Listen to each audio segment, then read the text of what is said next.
Hey everybody, welcome back. It's Hutch from Hutch High Perf. Been away for a while, doing a little family time and holiday stuff, and one of my granddaughters gave me the crud, so I kind of had to get over that. But all the holidays and everything behind us, and now I'm cracking back on the car, and today I'm messing with the valve covers. So let's get to it.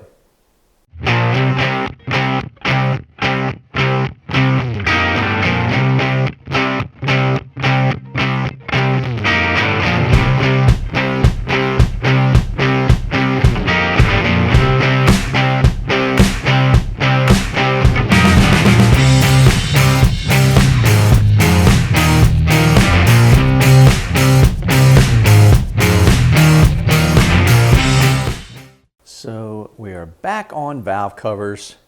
I finally made my decision as far as what I'm going with, and I end up having to I didn't want to pay for these, but man, there was just really no other way around it. I bought a set of 3/8 valve cover spacers. So this allowed me to give just enough room to put on the stock valve covers. Let me show you what I'm talking about.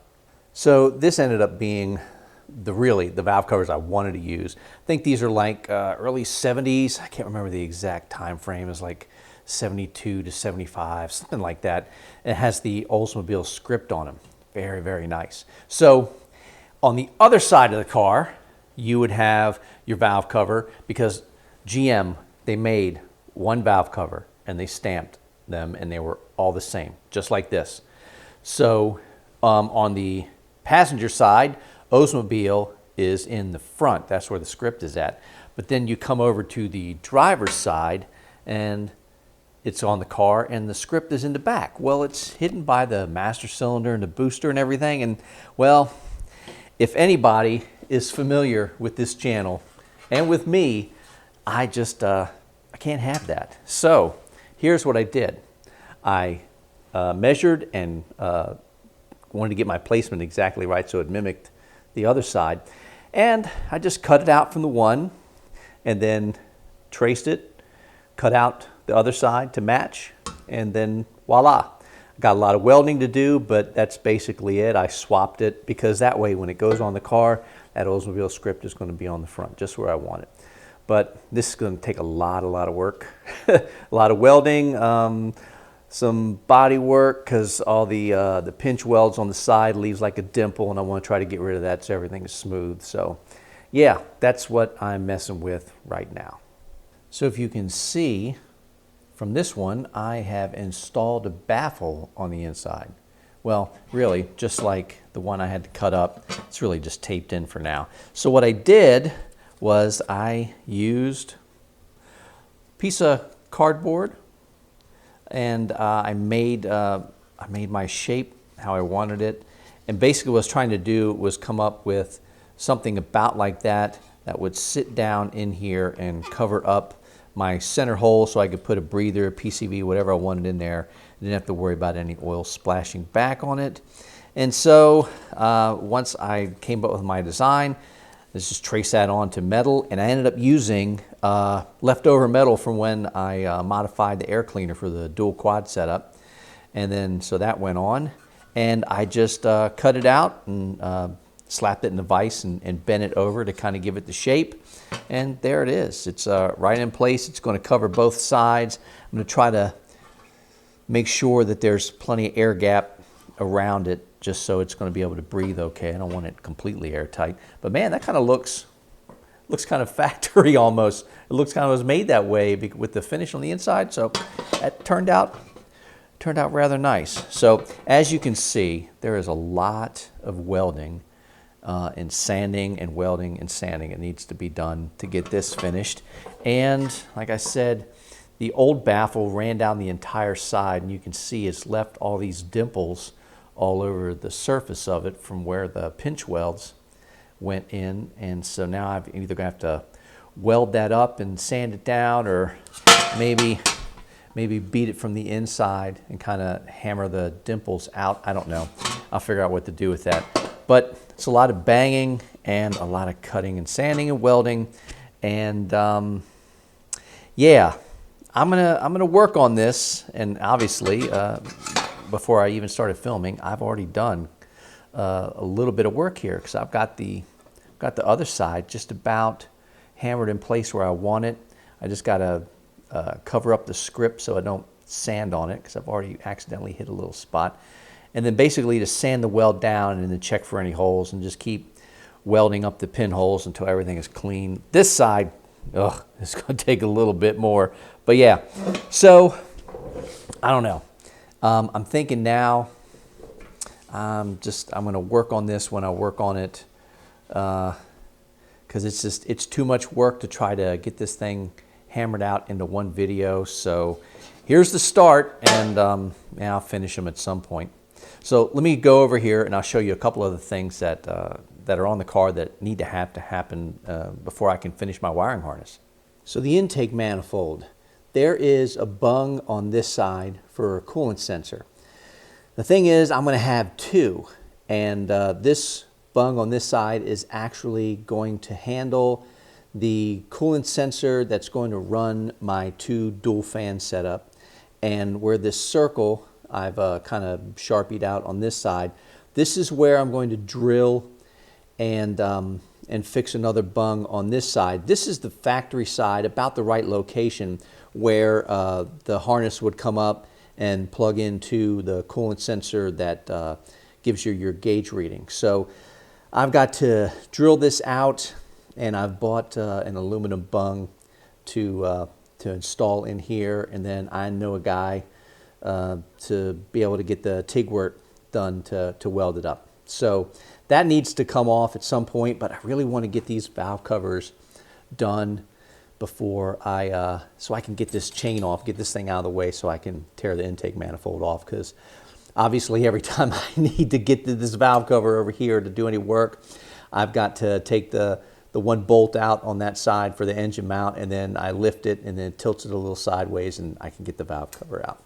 So it's a bit of a pain, but when you're putting a big block in where a small block should be, and you didn't modify the AC box, that's what you get. This is the sensor in question. This is a factory style coolant sensor. This is the type used to run the gauge in the car on the rally gauges. So yeah, that's that. And this is the bung. So this is aluminum bung that I got for it.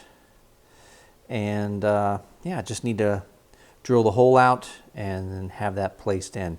And I think what I'm going to do is I'm actually going to press it into where I want. And then that way, when the guy goes to weld it, there's no question about positioning or any of that stuff. I know exactly where it's going to be. So here's the drill bit. This is, what I did was I got the bung first and I used my calipers and I measured it. And then I found a drill bit, because basically a press fit is like 5 thousandths. So the hole in the intake manifold will be 5 thousandths smaller than the bung. And then you do the same thing like I did with the wheels. So the bung would go in the freezer, intake goes in the oven, heat that up, freeze the bung, put it in place, and when it cools down, it should press it into where I want. So it'll be kind of like a snug fit.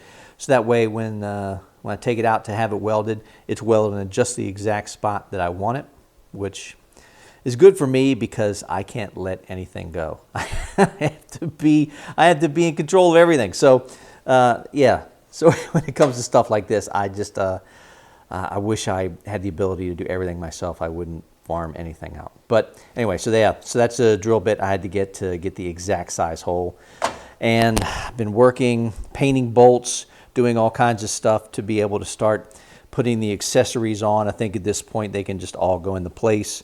And I've got to rebuild my power steering pump, put on the bottom pulley for the crank.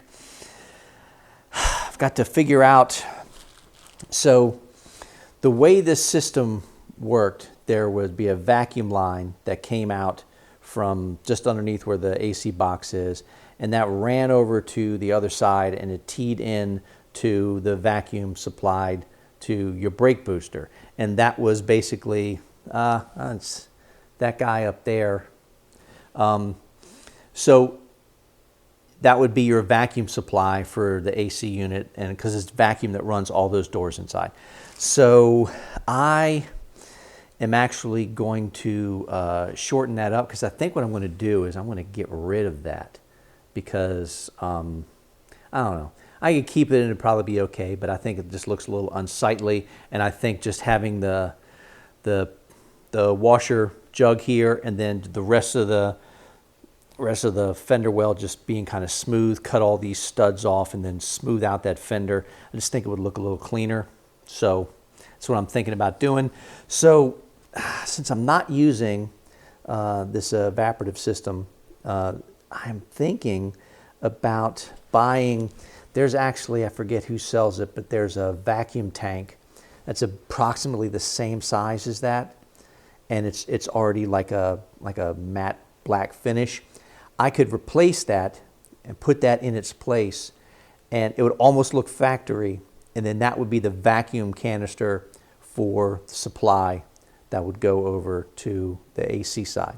So then it would have its own supply over here, and then there would be vacuum going directly from the back of the car over to the booster, and then that would be my vacuum for both sides, and I wouldn't have to have more vacuum lines crossing over the back or the front of the engine, which is, I want to try to keep that as clean as possible. So I think that's how I'm going to approach that.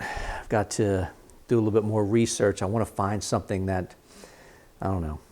I thought about taking that apart and then making that the vacuum canister, like rigging it up so the outside looks the same, but it's a vacuum. It's a vacuum canister and not that charcoal canister like it is now. But it might be a little bit too much work. I think if I just put a canister in there about the same size, it would just disappear. It'd be flat black and you wouldn't even notice it with everything else, and it kind of looks like it's already supposed to be there anyway. So I think that's the route I'm going to go on that. Oh, what else? And then of course the wiring harness. It's just this is driving me nuts. It's this huge mess, and I want to get back on it, but I want to get this stuff done first. I want to get the engine sealed up so I can get this chain stuff out of the way, get the intake done, and then actually get the engine sealed completely, like finally for good. And then get all my front accessories on and everything, and then just deal with the harness after that. When all that is done, I can put my sensors in place so I know exactly the route and the length of the wire, so I don't screw that up along the way. So anyway, yeah, it's a little nitpicky stuff that I'm basically holding myself up on purpose because I just want to get it done first.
Well, it's going to take a while.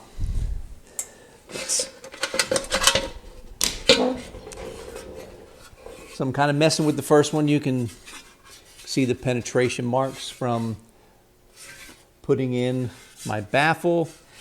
And it's looking better, but it's feeling better. But it's going to take a little bit more time to get these dimples out to the point where like a little bit of high build primer is going to hide the rest, I guess. Yeah, I'm no body man. I'm a mechanic. I'm a grease monkey. I like working on engines. I like turning wrenches, but body work and sanding, it's not my forte. And I'm going to paint this whole car. So I'm going to have to learn, I guess. Well, I think for now, at least for this video, that's going to be it. I've just got a lot of, it feels way better than it did. But I've still got a bunch of hammering and picking to do to get these dimples back out to where once the primer gets on and sanded a bunch, it'll kind of hide that. I just want it to look smooth, want it to look nice. So I got my baffle in, which is what I wanted to do, and it looks kind of nice from the front, and it'll do the job for sealing it up. I'm sure somebody in the comments is going to tell me this baffle is horrible and it's not going to work right. You know what? You buy a set of aftermarket tall valve covers. It's just got some little piece of crap metal stamped over it and tacked in a couple of spots anyway. So I'm at least doing as well as the aftermarket, right? Anyway, that's all I got. Well, like I was saying, I'm glad you guys are here. Glad everybody survived the new year. Yeah, I hope you had a happy and a merry and a happy. So we're into 2024. I hope to do a lot more on the car, and it shouldn't be too long, and I'll be back, and hopefully a lot of this bodywork stuff on these valve covers are done, and I'll be ready for prime and paint. Because right now we're in the middle of a cold snap, and it's just way too cold to think about trying to paint this stuff without warming the inside of the garage up. And it's a bit of an undertaking when it's this cold. So I'm going to leave it right here. So this is Hutch from Hutch High Perf. Appreciate you being here. Hey, there's a subscribe button down there. Try hitting that thing. I'm trying to get to 10,000. I don't know, before I retire. I don't know. Anyway, you know what to do. It's all the things. Go to the t-shirt shop, find something you like. Money goes right back into the project. It's all good. Anyway, glad you guys are here, and I'll be seeing you. Take it easy.